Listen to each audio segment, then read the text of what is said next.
Panawagan sa Calden na magtambal ulit mga kasombrero sa isang project lalong lumalakas. Alden is the man talaga ngayon, mga man of the hour, no? Si Alden talaga mga kasombreros. Yan at marami pang items sa vlog na ito. Unahin ko ito kagabi mga kasombreros. Hindi ko na ito na isama, of course, yung frutas na kanyang brand endorse. Grabe, no? Talagang pinagpapala talaga si Alden mga kasombreros. Mamaya ipi-play ko itong mga videos na complete version ito mga kasombreros ng pag-reveal kay Alden yung kanyang frutas kahapon mga kasombreros. So may mga segments sila dito na Q&A. Let's say pipili siya sunrise or sunset, aso or pusa, no? Ganun siya mga kasombreros. So sa sunrise at saka sunset, ang kanyang pinili ay sunset, tapos aso at saka pusa, ang kanyang pinili ay aso, of course, no? Kasi nga for mommy and for daddy ang tawag dito ang Calden mga customers, para sila ng hilig. So ito po, grabe pala, no? Kasi yung frutas 20 parang more than 20 years na sila na tawag dito na negosyo or company mga kasombreros. Pero si Alden yung kanilang pinili na maging brand ambassador mga kasombreros. So tapos may isa dito na yun, parang kinuwento ni Alden dito yung growing up na hindi pa siya artista dati, nakita niya na yung frutas mga kasombreros. So ngayong artista siya, tapos siya yung napiling brand endorsement, ay something talaga na nakakatuwa, no? At saka nakaka-bless mga kasombreros. So yun po, no? Talaga, no? Grabe. Magkano kaya yung magkano kaya yung kontrata na naman ni Alden dito? So April pala, nakailang brands na siya mga kasombreros. May special and clear braces noong January, may BYD, may frutas. Tapos doon sa may sunset na napili niya ay about family, no? Na kapag bihira daw kasama yung kanyang pamilya. So tapos yung memorable na moments sa kanya talaga kapag sunset na kasama niyo yung kanyang family mga kasombreros. So ang kulit dito kasi di ba, alas 4:30 yung event nila kahapon. Tapos nabutan na sila ng sunset at saka ng gabi doon sa kanang event mga kasombreros. So pero andun pa rin yung mga Aldinatics, no? Grabe, talagang solid na solid at saka andun para magsuporta. So ito yung sasabi natin, pag malakas yung hatak mo talaga at saka parang siya, di ba, recently lang nagkaroon ng fan meet sina Alden at ang Aldinatics, ang A-team community. So tapos ito grabing support talaga mga kasombreros, kung kaya napapanatili niya yung kanyang limelight at spotlight talaga. And yung grabe, no? Kasi hindi parang unusual sa isang artista na yun, meron pa siyang Hero for All na campaign. Tapos ito na naman mga kasombreros. Ang dami mga kasombreros. Parang sa halos lahat ng aspects, masabing example siya. Pagtitipid sa gasolina, no? Magpapagbabike mga kasombreros. So andun na lahat yung parang parang ideal man talaga, kung kaya sasabi natin na Alden is the man mga kasombreros. Kasi siya yung ideal talaga, hindi lang husband, hindi lang isang kundi isang individual na may clear purpose, no? At saka advocacy sa buhay talaga mga kasombreros. Kaya nasabi ko na Alden is the man, not just a man of the hour but siguro man of the decade mga kasombreros. So yun po. Tapos may kakulitan dito may pag-game sila, di ba? Parang may fans dapat na mag-ride doon sa may sa may parang bisikleta doon. Tapos parang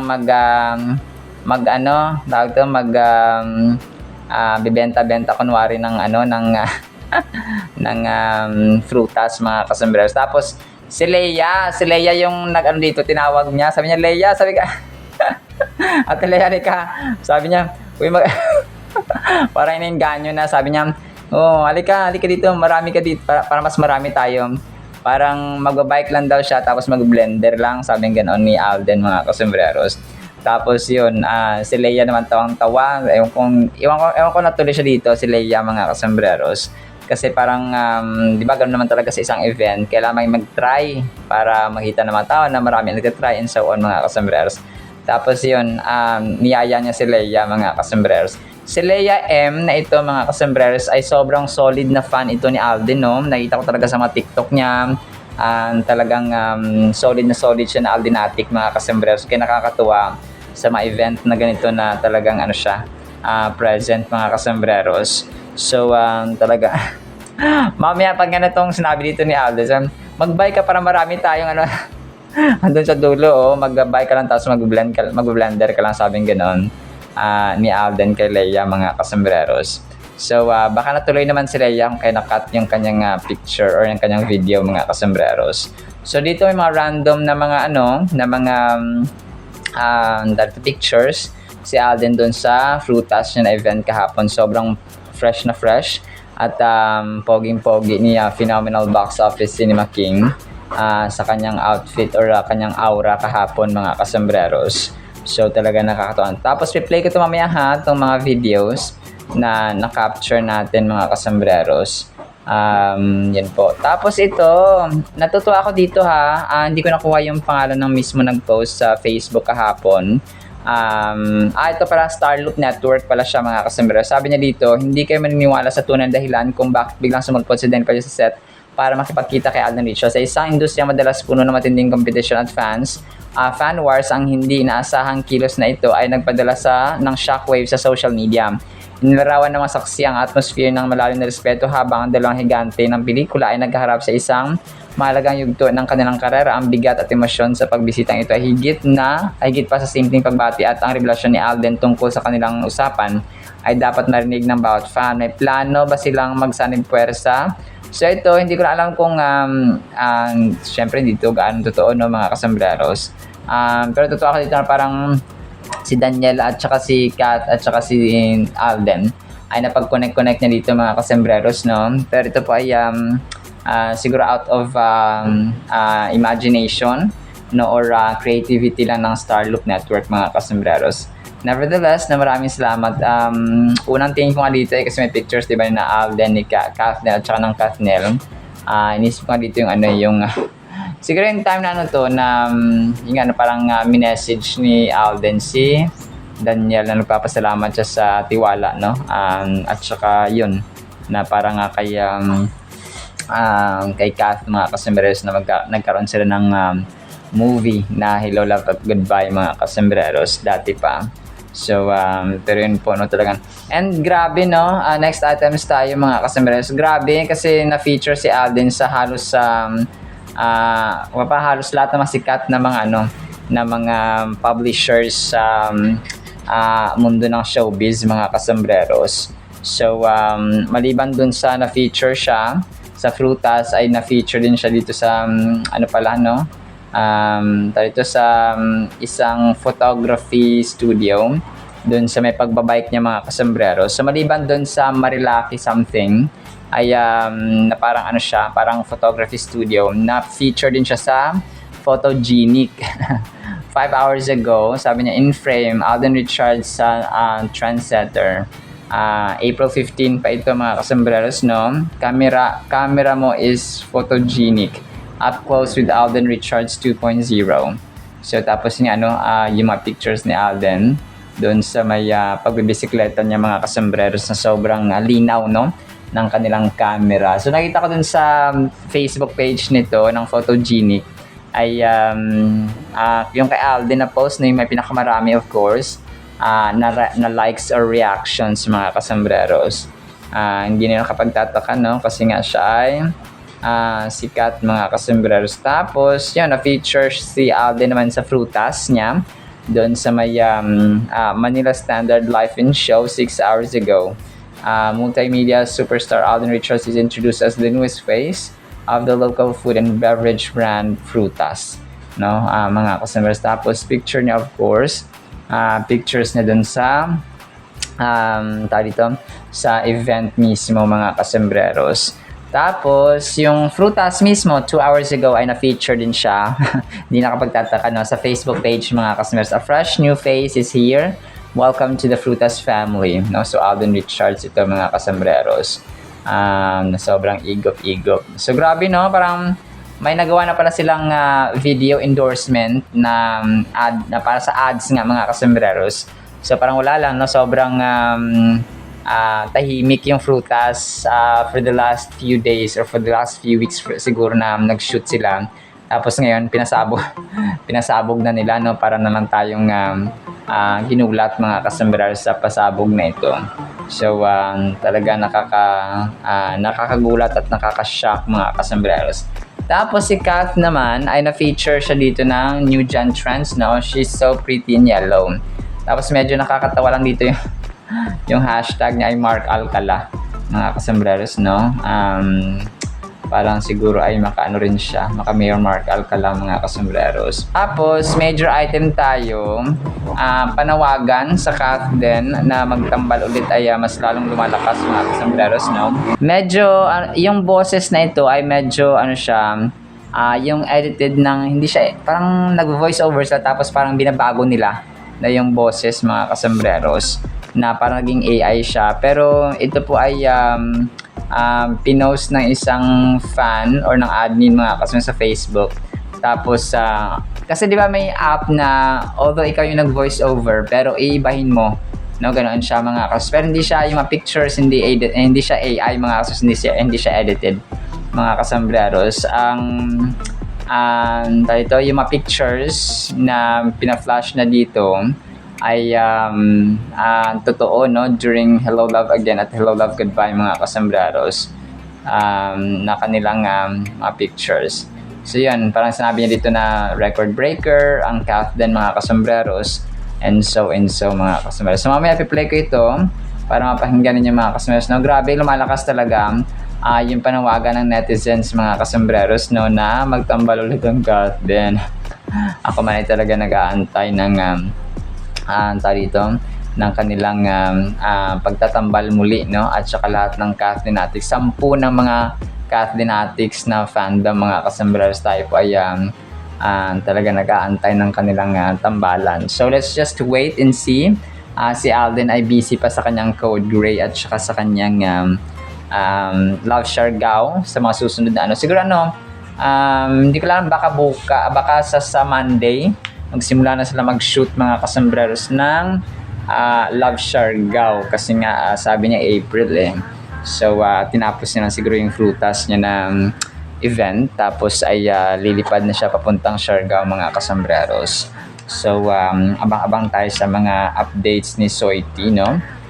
Sa kanyang Love Siargao na alam kong dudumugin ulit siya doon sa Siargao sa Siargao mismo, at saka magkakaroon tayo ng mga behind the scenes. So excited din ako, no, lalong-lalo yung mga behind the scenes na ipopost ng mga makakaspot doon kay Alden mga kasembreros sa Love Siargao. So balik teleserye, no, kasi na-miss na ni Alden talaga ang acting, no, yung the drama mga kasembreros at pag-act.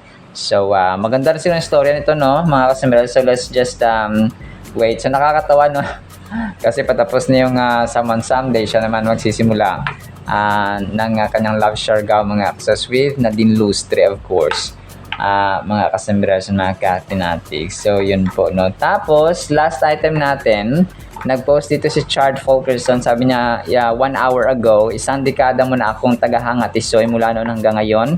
Nandito pa rin ako, hindi mo ibitaw, lagi nagmamahal at sumusuporta sa iyo. Alam mo hindi ka nakakasawa, mahalin kasi mabuti ka sa tao at masaya ako sa mga natatanggap mo, mga achievements mo sa buhay. Deserve mo talaga lahat yan. We love you, idol. We're very proud. We're so proud of you. Sana marami ka pa mga blessings dumating sa buhay mo at ingat ka palagi. Tapos picture ni Alden dito na nakatuxedo siya at naka-pink yung long sleeves mga kasembreros. So talagang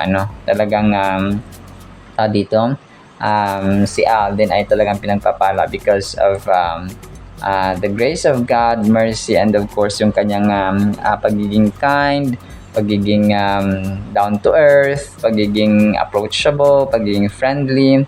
Yung character niya talaga, no, kakaiba mga kasombreros. Talagang, talagang kakaiba yung kanyang character talaga kung kaya siya pinagpapala ng may kapal mga kasombrero. So, same prayer na magkaroon pa ng maraming blessings si Alden mga kasombrero because yun yung kanya. Parang the more he is being, the more blessings that he has, ay the more naman na nagsishare siya mga kasombreros sa mga tao, especially sa mga nangangailangan. So, hoping and praying lang talaga na meron siyang, good health parati at pwedeng magtrabaho pa mga kasombreros. Kasi nga kapag hindi na kaya ng magtrabaho, syempre ay pahinga-pahinga na siya mga kasombreros. So yun po, no. So actually yun lamang, no, sa ating sa ating Kathleen items. Piplay ko po ito mga videos natin pong papakinggan, and of course ang salita ng Panginoon na sobrang mahalaga sa ating buhay. Isang pinagpalang araw po sa bawat isa. Mga kabalita, kung mayroon mang tambalan na nagpayanig sa takilya at social media sa nakalipas na mga taon, ito ay walang iba kundi ang Kathleen. Matapos ang kanilang huling matagumpay na kolaborasyon, muling bumubuhos ang panawagan mula sa mga netizens, kailan ang susunod na Kathleen project. Ang tambalang ito, na nagmula sa dalawang magkaibang dambuhala ng industriya, ay nananatiling simbolo ng cross-network magic na bihirang mangyari sa Philippine showbiz. Ang sentimiento ng mga netizens. Sa bawat pagkakataon na makitang magkasama ang dalawa sa mga events o personal na okasyon, agad na nagtetrend ang hashtag na #Kathleen. Narito ang saloobin ng publiko. The box office, Kings, maraming netizens ang naniniwala na ang Kathleen ang tanging tambalan na makakabasag ng sarili nilang mga record sa takilya. Ayon sa mga fans, ang kanilang maturity at professionalism ang nagdadala ng kakaibang kalidad sa bawat eksena. Organic chemistry, hinahangaan ng marami ang pagiging natural at comfortable ng dalawa sa isa't isa. Para sa mga fans, hindi ito pilit, kaya naman mas lalong nakakaantig ng puso ang kanilang mga pagganap. Hiling para sa higit pa sa pelikula. Bukod sa pelikula, marami ang humihiling na magkaroon sila ng isang limited series o kahit isang espesyal na endorsement campaign na magpapakita ng kanilang paglago bilang mga artista ngayong 2026. Ang kanilang ningning ngayon. Sa kasalukuyan, si Catherine Bernardo ay kinikilala bilang ang phenomenal box office queen, habang si Alden Richards naman ay patuloy na namamayagpag bilang isa sa mga pinakamaimpluwensyang aktor at host sa bansa. Bagamat abala sila sa kani-kanilang mga solo projects, ang bawat balita ng kanilang pagsasama ay sapat na upang mabulabog ang buong entertainment industry. Wala pang opisyal na anunsyo para sa isang bagong pelikula, ngunit sa tindi ng suporta ng mga fans at ng publiko, tila hindi malabong mangyari ang muling pagtatagpo ng dalawa sa malaking screen sa lalong madaling panahon. Magandang tanghali po. Welcome. Grabe naman yun. Welcome, Alden. Welcome to Frutas Family! Batiin mo muna ang, of course, your fans and all the mga ka-frutas natin ngayong hapon. Oy, eto question ko sa inyo. Nagfrutas na ba ang lahat? Mag-blend. Sige, Pate Lea, halika. Ayan. Mag-bike ka rin dito. Dito mag-bike ka para marami tayong kahit doon lang sa dulo. Babike ka lang tapos magbe-blender lang. Ayan, dali na tayo mag-lagay ng maliit. Dog! Ayan naman. Okay, on! Let's do natin. Ano kaya ang this or that? Sunrise or sunset? Parang sunset ako. Sunset, bakit? Siyempre number one, yun yung time na hindi na masyadong mainit. Diba? Ay, oo And then nga. you really get to reflect on all the things that happened on that day. Parang it's a culmination of all the things you were able to finish, and kung naging makabuluhan ba yung araw ko. It's a time for realization to end my day, actually. May experience ka na ba na pwedeng i-share sa amin about sunset na memorable for you? Actually, sunsets with family, especially kapag we're on vacation, because I seldom see them because of yung work ko dito sa Manila. But most of the time, if I'm with people who matters in my life during sunsets, those are the ones that's memorable. Siyempre memorable din pag inaabot na tayo ng sunset kasama ang Alden, Alex, and 18. What up? Yes! At siyempre ngayon naman, this or that, hosted. Dog or cat? Dog or cat? Dogs.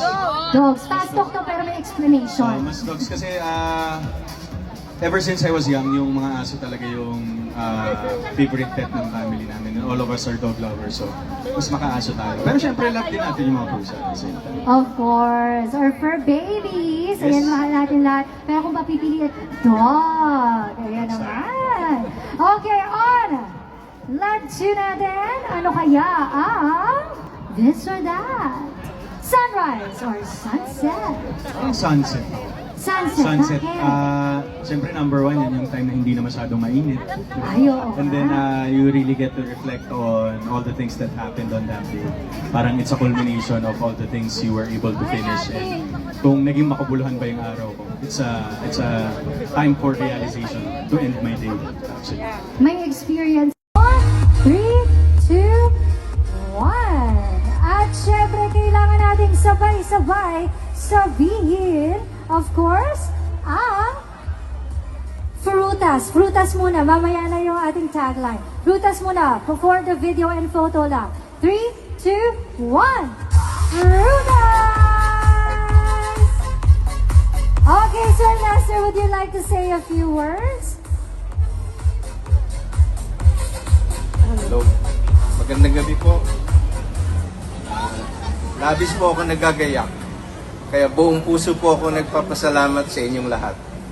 Sa mga nagdalo, sa mga walang sawang tumatangkilik, sa mga walang humpay na sumusuporta sa House of Frutas. Dumidilim na po yung gabi, mayroon lang po akong munting mensahe o advice sa inyong lahat.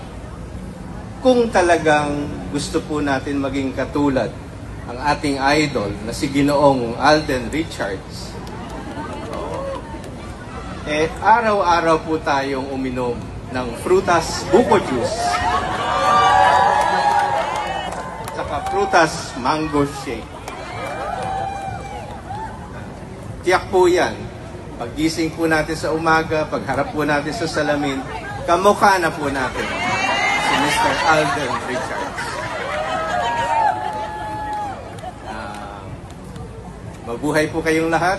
Mabuhay po ang sambayan ng Pilipino. Mabuhay po ang House of Frutas. Thank you, Sir Lester! Wow, alam nyo na, iinom Napaka-unique ng ating Word of God mga kasembreros. Ang title kasi natin ay Huwag Masyado Pag-usapan ang Bukas. Bakit kaya no? Proverbs 27 verse 1, Do not talk much about tomorrow. Ito pala yun no? For you do not know what a day will bring. So napaka matalinhaga and napakalalim ng kanyang meaning mga kasembreros kasi sa atin, di ba? Kailangan nakaplano yung ating mga gagawin bukas, naka-checklist at saka minsan nga nakalista pa, no, naka-reminder pa sa ating mga cellphones, may mga alarm clocks pa tayo for example. So pero dito sabi ni Haring Solomon ay huwag na masyadong pag-usapan ang bukas. Kasi yung mga alalahanin bukas, yung mga agenda, yung mga gagawin bukas ay meron din siyang sariling agenda or parang yung bukas, yung ngayon. So ngayon muna yung intindihin natin mga kasembreros. So pero siguro sasabi lang ni Haring Solomon dito na huwag masyado. Okay, sabi niya do not talk much about tomorrow. So yung priority natin ngayong araw, may mga bagay tayong gagawin at nakaplano na bukas, pero ang mas priority natin ay ngayong araw mga kasembreros, kasi nga sabi dito ay for you do not know what a day will bring. So kasi hindi natin alam yung mangyari ngayong araw or bukas mga kasembreros. So kung kaya kasi may mga ibang tao na grabing expectation nila, ganito ganyan, so hindi nila alam na iba pala yung mangyayari sa ano yung inaasahan nila or kung ano yung expect nila mga kasembreros. So mga ganung instances ba sa ating buhay na ganito yung inaasahan mo, ito yung ina-expect mo, and yet yung outcome at saka nangyari kinabukasan ay iba mga kasembreros. So may mga nangyaring ganun most of the time kapag tayo po ay nag-expect masyado tapos hindi naman tayo nagtatrabaho pa lang. So ang ending ay hindi rin natin na-achieve, no? yung ating expectation or yung ating inaasahan mga kasembreros. So okay lang na umasa tayo, okay lang na magkaroon tayo ng mga agenda, ng checklist mga kasembreros, ng mga to-do list, no? Ano ba yung gagawin natin, no? What are the things that we're going to do tomorrow and so on mga kasembreros. So yun ang dapat nating gawin. So when we read Proverbs 27 verse 1, we are reminded not to boast about what we plan to do in the future. This verse teaches us humility and the importance of recognizing our limitations as human beings. So grabe, no? Iba yung interpretation natin minsan, pero sabi dito ay humility, no? Na hindi natin ipagmayabang. Parang ganoon, no? Na parang nagbibilang ka ng sisiw na hindi pa napipisa ang itlog. So parang ganun siya ba, no? Na you are talking too much or boasting too much, you're too prideful, you're too confident of the things that are going to happen in the future or the next day or tomorrow. Pero hindi pala yun. So important humility, no? So because tayong ay may limitations mga kasembreros, we are human beings and we are subject to human error or mistakes mga kasembreros. So sinasabi dito ni Haring Solomon na may limitations tayo bilang tao, bilang human beings, which is definitely true. No, meron tayong limitation. Hindi natin alam ang bukas no? Kahit na minsan nakaplano ka na ganito ang gawin mo, so iba pala yung expect mo or iba pala yung dumating mga kasembreros at iba yung nangyari. Life is unpredictable and we cannot control everything that happens tomorrow or any day after that. In fact, many of us may have experienced situations where our plans did not unfold as we had envisioned. This reality checks our tendency to make grand announcements about our future. So kung kaya parang yung mga taong tahimik lang na kunwari ganito yung kanilang plano, hindi mo alam, nagpaplano pala sila pero tahimik lang sila kasi hindi nila pinagmamayabang yung mga plano nila or yung mga gagawin nila, yung mga actions or steps nila. Pero ay grabe pala sila kung kumilos or magplano mga kasembreros.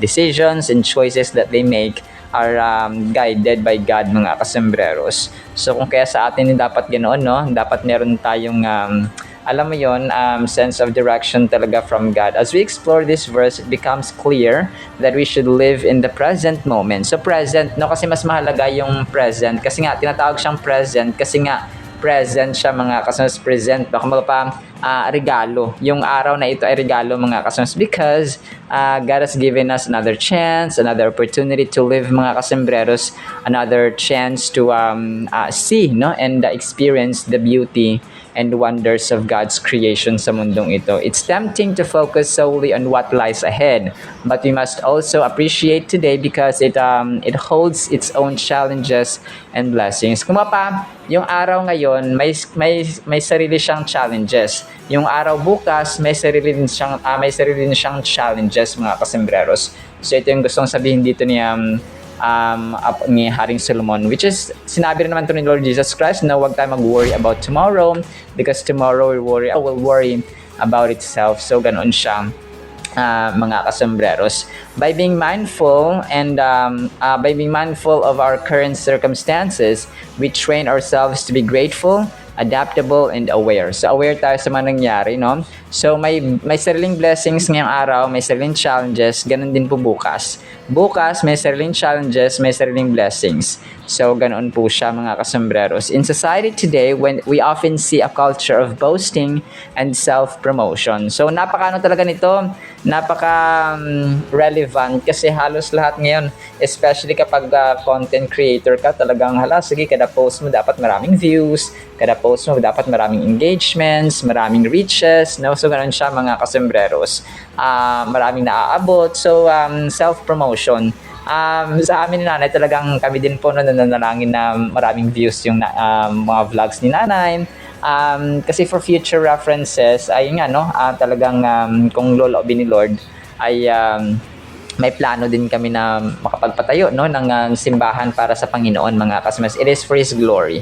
So yun po, no. Pero let's hindi natin yan pag-uusapan ng deeper mga kasmas as according dito sa ni Lord. Parang envision lang mga kasembreros. So hindi naman masama magplano, pero ang masama lang kung pinagmamayabang mo na ganito na. So yun po yung hindi tama mga kasmes. We may feel pressured to present ourselves in a certain way or to highlight our future successes. However, Proverbs 27 verse 1 calls us to consider the brevity of life and the uncertainty that comes with it. When we understand that we don't know what tomorrow holds, we start to see life from a different perspective. So kapag hindi mo kasi alam ang isang bagay, iba yung paningin mo eh, di ba? Kunwari pag tinanong ka tapos hindi mo alam ang sagot, so iba yung paningin mo, or may kapag tinatanong ka for example ng point of view mo, ano yung iyong yung masasabi, tapos may hindi ka alam na alam ng iba. So may alam ka naman na hindi alam ng iba. So ganoon siya. So kapag alam mo yung isang bagay ay kunwari isa kang bata tapos hindi mo alam na mahirap pala maging isang nanay at tatay tapos nag-engage ka na sa isang relationship. So hindi mo alam ang bagay na yon. So kumaga pa iba yung point of view, iba yung pananaw mo mga kasembrero sa pagiging nanay tatay over doon sa mga taong alam na at siya experience ang maging magulang mga kasembreros. So ganun po siya. Rather than prideful proclamations, we're encouraged to adopt a more grounded and humble approach. So pwede naman tayo mag-share ng ating future in a humble and nice and kinder way mga kasembreros. Nicer and kinder way. This proverb doesn't advocate passivity or a lack of ambitions. It encourages a balance between planning for the future while remaining aware of the present. So yan, kagaya na mention natin mga kasembreros, hindi siya yung wala kang pangarap, no lack of ambition, sabi dito eh. Hindi ito yung hindi ka na magplano para bukas or para sa susunod na araw or sa after 10 years, after 2 years and so on. So hindi po ito siya mga kasembreros. Ang sasabi dito ni Haring Solomon ay in-encourage lang tayo ng isang balance between planning sa future, tapos aware din tayo at saka alam din natin yung ating kasalukuyan or yung present. So ito yung gusto niya sabihin, balance between planning for the future while remaining aware of the present. Through highlighting this duality, we can weave together our aspirations and our current realities, fostering patience and wisdom sa ating buhay. So ganun po siya mga kasembra. So napakalaga nito kasi nga tayo po ay nagkakaroon ng balance mindset eh. No? Nagpaplano tayo para bukas pero alam natin na dapat nating harapin din ang mga challenges at blessings sa kasalukuyan or sa present day mga kasembreros. This verse helps us embrace living in the moment. We often get lost in thinking about the future that we neglect the present. So minsan, sa sobra nating advanced ay hindi na natin iniisip natin, pinaplano natin yung future, pero nakakaligtaan nating enjoy yung moment, no? Kumaga pa, kunwari may kasiyahan pa ngayon, may celebration, may pasasalamat sa Panginoon dahil sa birthday ng lolo mo, tatay mo, kapatid mo, or ikaw. Tapos iniisip mo na agad yung bukas or sa makalawa mga kasembreros na mga bagay-bagay and so on. So kung you forget or you neglect to appreciate the goodness of God sa buhay mo na binigyan ka ng panibagong taon or yung mga kung sino man dyan kapamilya mo na nag-birthday, no? Parang nagiging unaware ka na doon sa blessing ng Panginoon. Binigyan pa kita ng panibagong araw ngayong araw, pero bakit hindi mo na-appreciate? You're too much worried about tomorrow or the next day or the next 2 weeks, pero hindi mo na-appreciate yung sa harap mo na blessing ng Panginoon na binigyan ka pa ng panibagong araw, panibagong taon, and then may mga blessings na pagkain and so on, regalo mga kasembreros. So ganun po siya. We often get lost in thinking about the future that we neglect the present. We should relish today by focusing on the people around us and the experiences we are currently facing. It's essential to find joy in our everyday lives. So maghanap tayo ng paraan, ways mga kasembreros ng maging masaya sa araw na ito at sa araw pang darating mga kasembreros. In conclusion, Proverbs chapter 27 verse 1 serves as a crucial reminder to remain humble and grounded as we navigate through life. It prompts us to focus on the present and cherish each moment rather than boast about what we hope to accomplish in the future. So yung mga accomplishments bukas ay hayaan mong bukas na natin harapin.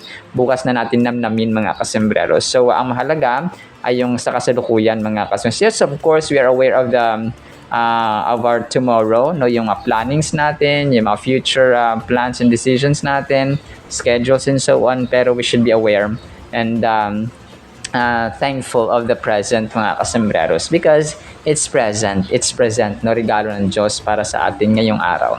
Alright, same lamang po sa ating Word of God, ha? Nawapay pagpalaan po tayo ng pag-ibig, pananampalataya, pag-asa, at huwag masyado mag-alala sa mga bagay bukas. In the mighty, holy, sweet, magnificent name of the Lord Jesus Christ, we pray, with the communion of the Holy Spirit of the living God. And everyone said amen and amen. See you sa next segment, mga kasamaran. Paalam po. I love you all.